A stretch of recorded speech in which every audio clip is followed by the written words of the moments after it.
నమస్కారం సార్. నమస్తే అండి. మనం పిల్లల గురించి ఎన్నో వీడియోస్‌లో ఎన్నో టాపిక్స్ మాట్లాడుకున్నా కానీ, మనకి టాపిక్స్ ఉంటూనే ఉంటాయి కాబట్టి, చాలా వరకు పేరెంటింగ్‌లో ఈ విషయాన్ని నేను పిల్లలకి కన్వే చేయాలా వద్దా అన్న డౌట్స్ ఉంటూ ఉంటాయి. కొన్ని కొన్ని సందర్భాల్లో కొన్ని సిట్యుయేషన్స్. సో, అలా ఎవరైనా కూడా అంటే అసలు పిల్లలకి ఎలాంటి విషయాల్ని కమ్యూనికేట్ చేయాల్సిన అవసరం ఉంది? ఎలాంటి దాచిపెట్టాలంటారు? ఏవి దాచాలి? ఏది డైరెక్ట్‌గా కమ్యూనికేట్ చేయాలి? కొన్ని విషయాల్లోనండి చాలా మనం జాగ్రత్తగా వ్యవహరించవలసినటువంటి, అంటే కంప్లీట్గా డివైడ్ చేయలేనటువంటి టాపిక్ ఇది. అదే సందర్భంలో ఒక పిల్లలు పెరుగుతున్నారు అంటే పర్టికులర్గా సర్టెన్ ఏజ్ వరకు కూడా వాళ్ళలో ఒక ఆలోచన, వాళ్ళ ప్రవర్తన రూపుదిద్దుకునేటువంటిది ప్రత్యేకించి పరిస్థితుల వల్లే. అది పేరెంట్స్ యొక్క బిహేవియర్ కావచ్చు, ఇంటి దగ్గర వాతావరణం కావచ్చు, లేదు అంటే స్కూలు, అక్కడ ఉన్నటువంటి సొసైటీ. ఎందుకంటే రకరకాల కుటుంబాలు మీరు చూస్తే వాళ్ళ అలవాట్లు, ఆ సాంప్రదాయాలు, వాళ్ళు పాటించేటువంటి విధానాలను బట్టి రూపుదిద్దుకుంటూ ఉంటాయి. వాళ్ళు బయటకు వచ్చి కలిసిన తర్వాత కొన్ని మార్పులు చెందుతాయి, కొన్ని చాలా మార్పు చెందకుండా ఉంటాయి కదండి. సో అంటే ఇక్కడ ఈ వాతావరణం అనేటువంటిది చాలా చాలా ఇంపార్టెంట్. ఈ వాతావరణంలో ఇది ఒక చిన్న టాపిక్. అంటే ఏవి దాచాలి, ఏవి దాచకూడదు, ఇది మనకు సరిగా తెలియకపోతే ఏమవుతుందంటే అండి, కొన్ని విషయాల్లో అనవసరంగా ఎక్స్పోజర్ ఇచ్చిన వాళ్ళం అవుతాం. కొన్ని విషయాల్లో ఎక్కడైతే ఇది కట్ చేసి, లేదు ఈ ఆలోచన ఇక్కడితో ఆగిపోవలసిన సందర్భం ఉందో అది మనకు తెలియకుండా మన ఆప్షన్స్లో ఎక్స్టెండ్ అయ్యి వేరే దారి తీసుకునేటువంటి అవకాశం ఉంటుంది. సో కాబట్టి ఇది చాలా తప్పనిసరిగా కొంచెం జాగ్రత్తగా అబ్జర్వ్ చేయాల్సినటువంటి పాయింట్స్ అండి. వీటిలో 2 పాయింట్స్ మాత్రం చాలా స్ట్రిక్ట్గా చెప్తాను, ఇది ఖచ్చితంగా జరగకూడదు అని. కానీ ఈ రోజుల్లో జరుగుతున్నది ఇళ్ళల్లో చాలామంది, చాలా న్యూసెస్ మనం వింటున్నాం. అందులో పేరెంటల్ ఫైట్స్ అండి, ఇవి పెరిగినాయి. ఇదివరకటితో పోల్చినప్పుడు ఈ మధ్య బాగా పెరిగిపోయినాయి. అది ఏ ఇల్లు అయినా సరే అందరూ కూడా యాక్సెప్ట్ చేయాల్సినటువంటిది. సో ఆ పేరెంటల్ కాన్ఫ్లిక్ట్స్, ఆ పేరెంట్స్ తల్లిదండ్రులు గొడవ పడటం అనేటువంటిది ఖచ్చితంగా పిల్లల మనసుని తాకకూడదు అని 100% నేను ఖచ్చితంగా చెప్తానండి. ఎందుకంటే అంటే ప్రత్యేకించి చిన్నపిల్లలు ఉన్నట్లయితే చాలా జాగ్రత్త పాటించాలి. ఎందుకు పాటించాలంటే అండి, పిల్లలకి భద్రత ఎక్కడ అనిపిస్తుంది చెప్పండి? పిల్లలు ఎక్కడ ఆ భద్రతతో ఫీల్ అవుతారు? మొట్టమొదటి ఆ చిన్నపిల్లలు అయితే పేరెంట్స్ ఆ ఒడిలో ఉన్నటువంటి సేఫ్టీ ఎక్కడ ఉండదండి. రెండవది ఇంటిలో ఉన్నటువంటి సేఫ్టీ, ఆ ఇల్లు సేఫ్టీ, అంతే కదండి. మరి అలాంటి చోట ఎక్కడైతే మన భద్రత దొరుకుతుందో ఆ భద్రత దొరికేటువంటి చోట గొడవలు సంభవిస్తున్నాయి అనుకోండి, అంటే ఇద్దరూ చెయ్య కలిపి ఆ భద్రతని మరింత పెంచాల్సినటువంటి సందర్భంలో ఇద్దరు లేదు డివైడ్ అయ్యి పోట్లాడుకునేటువంటి సందర్భం మరి చిన్నపిల్లల విషయంలో అయితే సుమారుగా 4 సంవత్సరాలు 5 సంవత్సరాల లోపు ఉన్నటువంటి పిల్లలు, లేదా 7 years బిలో, అప్పుడు ఏమవుతుంది చెప్పండి, వాళ్ళు ఆ మనసుకు ఏమవుతుంది, రైట్? సో ఆ ఇంటి దగ్గర భద్రత లేదా ఆ వాతావరణం, మనం ఎక్కడికైతే వచ్చి మన ఆనందంగా ధైర్యంగా ఉండాలని అనుకుంటామో అలాంటి చోట ఇటుపక్క ఒక శబ్దం వస్తే లేదా ఇటుపక్క శబ్దం వస్తున్న భయం వచ్చేటువంటి అవకాశం. సో ఖచ్చితంగా ఇది హైడ్ చేయాలి. ఒకసారి డిఫరెన్సెస్ ఉంటాయి సహజంగా. సో అది ఖచ్చితంగా పిల్లలను తాకకూడదు. ఇక ఇదే కోవలో మరొక ప్రత్యేకించి చాలా ఇంపార్టెంట్ విషయం అండి, డొమెస్టిక్ వైలెన్స్. ఆ పేరెంటల్ కాన్ఫ్లిక్ట్స్ నెక్స్ట్ స్థాయికి వెళ్ళినప్పుడు ఆ డొమెస్టిక్ వైలెన్స్ అనేటువంటిది కూడా దురదృష్టకరం, ఎక్కువగా జరుగుతున్నటువంటి సందర్భం. ఈ పరిస్థితి వచ్చిన సందర్భంలో మొట్టమొదటిగా ఇద్దరికీ కూడా లేదా ఫ్యామిలీలో ఉన్నటువంటి అందరికీ, ఆ గ్రాండ్ పేరెంట్స్ కానివ్వండి, మిగిలిన మెంబర్స్ అందరికీ కూడా మొట్టమొదటిగా గుర్తుకు రావాల్సినటువంటిది పిల్లల యొక్క ఆ పసి మనస్సు అండి. మనం ఈ మధ్య కూడా కొన్ని కేసెస్ చూస్తుంటే పాపం ఆ గొడవలు జరిగినప్పుడు నా మనసంతా కూడా పిల్లలు ముఖం మీదకే వెళ్ళిపోతూ ఉంటుంది. వాళ్ళ చూసేటువంటి తీరు, వాళ్ళు అర్థం చేసుకునేటువంటి తీరు చాలా హృదయాన్ని కదిలించేస్తూ ఉంటుంది. ఖచ్చితంగా కొన్నిసార్లు పిల్లలు షాక్ కి గురయ్యే ఛాన్సెస్ కూడా మనం రీసెంట్ గా ట్రామాటిక్ చేంజెస్ ఎక్కువగా డిజార్డర్లో కూడా వెళ్ళిపోయేటువంటి అవకాశం ఉంటుందండి. సో ఈ విషయాలైతేనండి ఖచ్చితంగా మనం అవాయిడ్ చేయాలి, హైడ్ చేయాల్సిందే. మీరు ఏదైనా పడండి. ఎందుకంటే ఎక్కడైతే మనకు భద్రత కోరుకుంటున్నామో ఆ భద్రత ఉండేటువంటి చోట తల్లిదండ్రులు ఇలాంటి గొడవ పడినప్పుడు, అది తీవ్ర స్థాయిలో ఉండేటప్పుడు పిల్లలకు మరొక భయం, వీళ్ళిద్దరూ కలిసి ఉంటారా లేదా, రైట్? ఇంకొక సందర్భం ఏం జరుగుతుంది, కొన్ని విషయాల్లో చాలా దారుణమైనటువంటి విషయం, వీళ్ళిద్దరి మధ్య ఉన్నటువంటి తేడా, తల్లి తండ్రి దగ్గర ఉన్నటువంటి తేడా అక్కడ వరకు ఉంటే పర్వాలేదు. తండ్రి లేని సందర్భంలో తల్లి పిల్లలతో తండ్రి గురించి తప్పుగా చెప్పడం,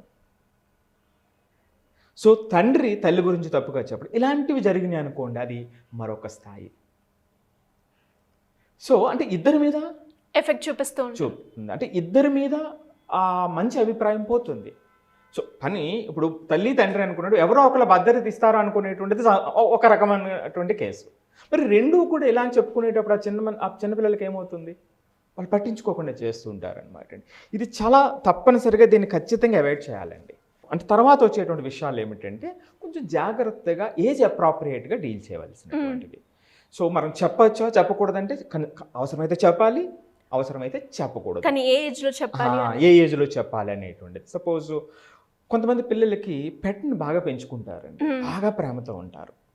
సో ఏదైనా డాగ్ని పెంచుకోవడం కానీ ఏదైనా డిఫరెంట్ పెట్స్, అవి చనిపోయిన సందర్భంలో బాగా అటాచ్మెంట్తో ఉన్నటువంటి పిల్లలు బాగా డిప్రెషన్కి, ఇప్పుడే మీరు అన్నారు ఒక మాట. అట్లాగే బాగా క్లోజ్డ్ రిలేటివ్స్ ఉంటారు, అమ్మమ్మతోనో నాన్నమ్మతోనో బాగా క్లోజ్గా ఉంటారు. సడన్గా డిమైస్ అయితే, లాస్ అయినప్పుడు వాళ్ళకి తట్టుకోవడానికి కొంచెం టైం పడుతుంది అనమాట అండి. సో దాన్ని జాగ్రత్తగా అప్రాప్రియేట్గా చేయాల్సినటువంటి అవసరం ఉంటుంది. అందరిలో అక్కర్లేదు, కొంతమంది చాలా సహజంగా తీసుకుంటారు, అర్థం చేసుకుంటారు. కొంత చిన్నపిల్లల విషయంలో అక్కడ ఆగిపోతారు. అసలు అంటే వాళ్ళు ప్రతిరోజు కూడా దానితోనే మొదలవుతూ ఉంటుంది అనమాట అండి. సో ఇది ఒక్కటి జాగ్రత్త పాటించాల్సింది. ఇక మూడో పాయింట్కి వచ్చేటప్పటికి వైలెంట్ క్రైమ్స్ అండి. దురదృష్టవశాత్తు ఏమైపోయినాయంటే ఈ రోజున ఈ వైలెంట్ క్రైమ్స్ అనేటువంటి చాలా ఎక్కువ పెరిగిపోయినాయి. టీవీల్లో, పేపర్స్లో, న్యూస్లో మనకు చాలా ఎక్కువగా వింటుంటాం. ఎంత వైలెంట్ క్రైమ్స్ అంటే చంపడం అనేటువంటిది ఒకటైతే ఆ యొక్క బాడీని ముక్కలుగా చేసి, లేకపోతే ఇలా అసలు వినటానికే ఒళ్ళు జలధరించేటువంటి దారుణమైనటువంటి వైలెంట్ క్రైమ్స్ ఉన్నాయి. అలాగే పిల్లలు ఆడేటువంటి గేమ్స్ ఉన్నాయి ఈ రోజున. మీరు ఈ మధ్యన ఏమన్నా పిల్లలు గేమ్ చూస్తే ఎక్కువ గేమ్స్ ఏమో ఆడతారు గమనించారా? ఫోన్లో ఎలాంటి గేమ్స్ చూసారా? అన్ని వైలెన్స్ గేమ్స్, ఫైటింగ్, చంపేయటం, బైక్ రైడింగ్ చాలా ఇట్లా అంటే చంపేయటం అనేటువంటి సాహసంగా. మీరు ఇంకొక అడుగు ముందుకు వద్దాం, మూవీస్ చూడండి. ఈ రోజున మూవీస్ చూడండి, 10 years క్రితం మూవీస్ చూడండి.